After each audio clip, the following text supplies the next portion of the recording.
Hey, it's Jamie, and I want to show you the best ways that you can find the best opportunities in the property investment market in the UK right now using a very simple KMM method.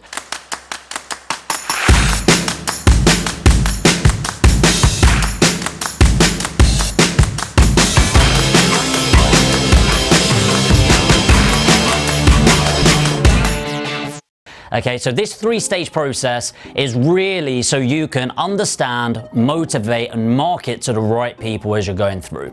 So by now I'm gonna assume that you know what your strategy is, you know if it's buy-to-lets, you know if it's flips, you know if it's assisted sales, but I want you to focus here on how you can make sure you're drawing in the best people. So stage one is very simple. The K is KYC, which is know your client. So you would have known this or seen this in the more professional world, white collar world. A KYC is knowing your client. So when you're going out there, understanding who it is that is actually either investing in you from the investment point of view, or if you've got your own funds, what vendors are actually coming towards you, what are they going through, what is it that are actually looking for, what properties are you looking for, so you're able to really narrow down when you get to the third M, which I'll get to in a moment. Okay, but you need to KYC your clients, you need to KYC your vendors, you need to understand what property it is, what they're going through, and why they're looking to sell in the first place. Which leads me nicely onto the first M, which is motivation. Okay, so when you're going through this, what is your motivation? Now here, by the way, when you start thinking about it, is going to get you the most stick out there. Now, you are looking for people with the right motivation.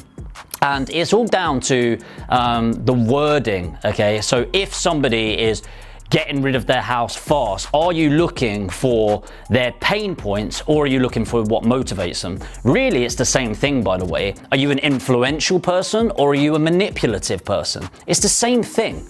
Okay, but actually it's your context of what you apply to the situation.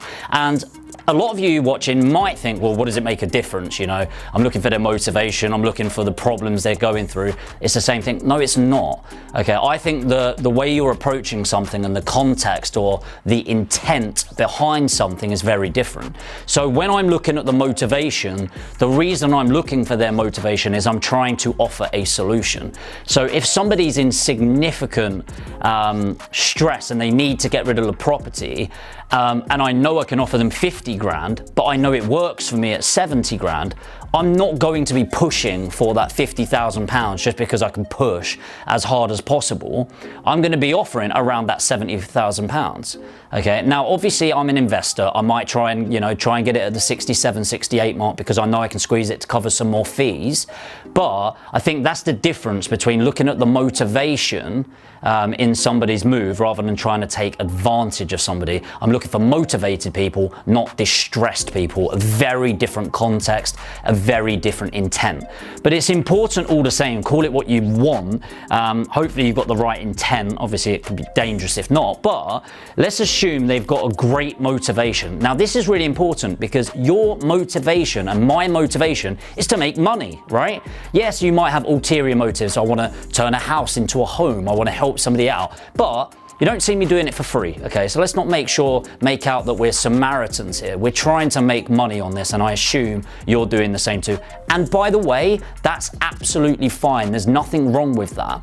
But if I can focus on people that are highly motivated and their motivation has nothing to do with money, it could be they're going through a divorce and just want to get rid of the bloke or get rid of the woman, you know, whatever it is. It could be they're an accidental landlord. A lot of people we work with, they've been moved.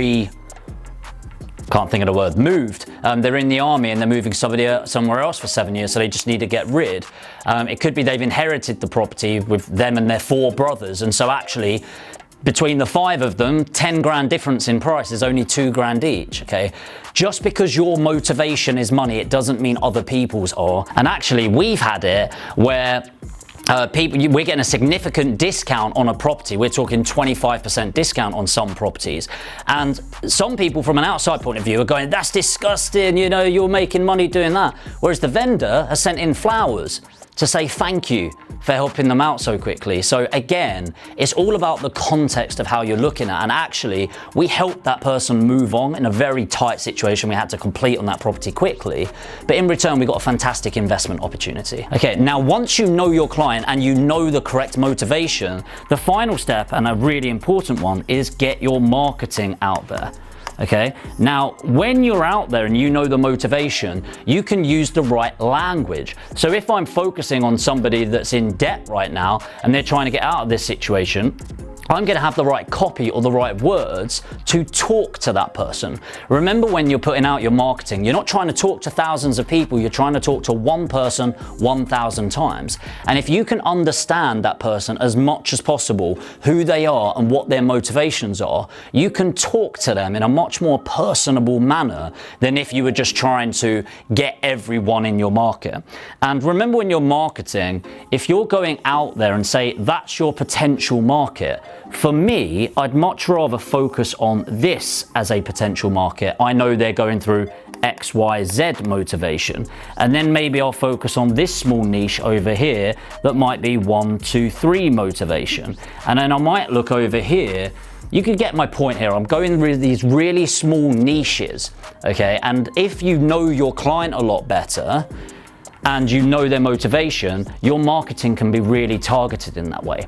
And then it's just deciding what marketing techniques you want to do. And there's a lot here, okay? It could be building relationships with estate agents. It could be Facebook advertisements direct to the vendor. It could be sending direct mail out, getting a letter out directly to somebody that's looking to sell.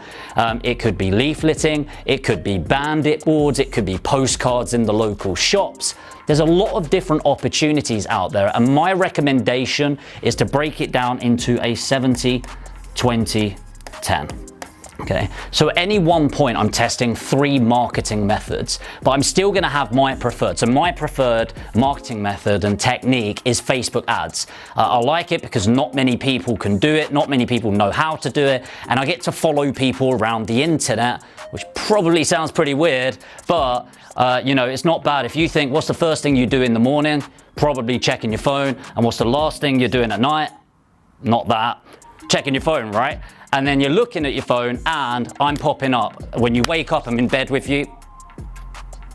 When you go to sleep, I'm there as well, you know, and you're following this around, and you need to be getting people's attention in the best way. And for me, I really like that, because I doubt many of you are getting a leaflet through the door, going to bed with your leaflet, getting up with your leaflet and looking it up. So that's why it's my preferred method, but it doesn't mean others don't work. I also do a lot of direct mail. I also do a lot of relationship building with estate agents. The point is, there's 100 different ways of marketing yourself out there. Have a look at them all, explore it, go on the Facebook groups, engage, find out what other people are doing, and then what works best for you and your personality. So stage 1, know your client, do your KYC, understand the properties you're looking for and the types of vendors. Number 2 is their motivation. Why are they looking to sell in the first place? What problems do they have? And if you think of yourself as a solutions provider, how can you find solutions? You need to understand the problem. So your job as a property investor and trying to scale up your portfolio is to find as many problems out there as possible so that you can potentially apply a solution. And when you do your KMM model, this is where the money comes in. Hopefully that's been helpful, guys. Hit the subscribe button, hit the like button, hit the notification bell as well, and I'll see you in the next video.